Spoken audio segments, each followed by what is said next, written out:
অভ্যুত্থানের পরে আজকে 8 মাস পরেও এই মে দিবসে দাঁড়িয়ে আমরা বলতে বাধ্য হচ্ছি, কোথায় শ্রমিকদের 8 ঘন্টা কর্মদিবস, কোথায় শ্রমিকদের ন্যায্য মজুরি, কোথায় শ্রমিকদের বৈষম্যহীন পরিবেশ, কোথায় শ্রমিকদের কর্মক্ষেত্রে নিরাপত্তা, কোথায় শ্রমিকদের ট্রেড ইউনিয়ন অধিকার? আপনারা গণতন্ত্রের কথা বলেন, 8 কোটি শ্রমজীবী মানুষকে গণতান্ত্রিক অধিকার থেকে বঞ্চিত করে দেশে কি গণতন্ত্র প্রতিষ্ঠিত হবে? 8 কোটি শ্রমজীবী মানুষকে বৈষম্যের মধ্যে রেখে দেশ থেকে কি বৈষম্য দূর করা যাবে? আমাদের শ্রমজীবী নারীদেরকে, তাদেরকে নানা ধরনের মজুরি বৈষম্যের ফাঁদে আটকে রেখে বাংলাদেশ থেকে কি বৈষম্য দূর করা যাবে?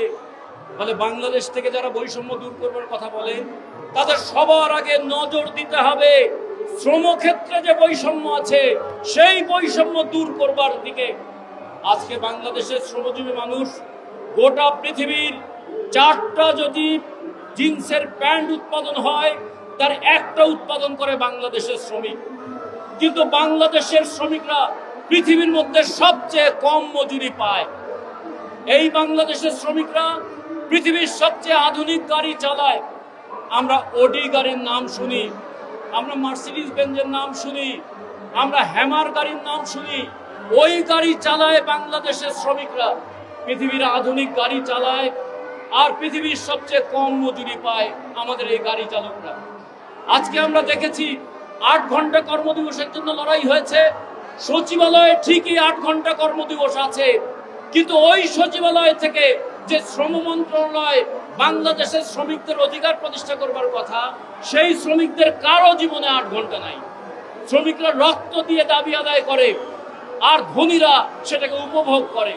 যে কারণে হালকা যানবাহনের চালকদের কর্মঘণ্টা নাই, রিক্সা, ব্যাটারি রিক্সা, ইজি বাইক চালকদের নিরাপত্তা এবং কর্মঘণ্টা নাই। গার্মেন্টস শ্রমিকদের 8 ঘন্টা কর্মদিবসের সঙ্গে আরো 2 ঘন্টা বাধ্যতামূলক ওভারটাইম করে 10 ঘন্টা কর্মদিবস নির্ধারণ করা হয়েছে।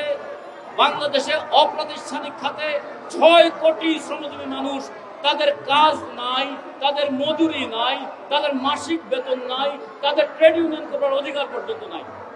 যে কারণে আমরা শ্রম কমিশনের পক্ষ থেকে সুপারিশ দিতে দেখেছি।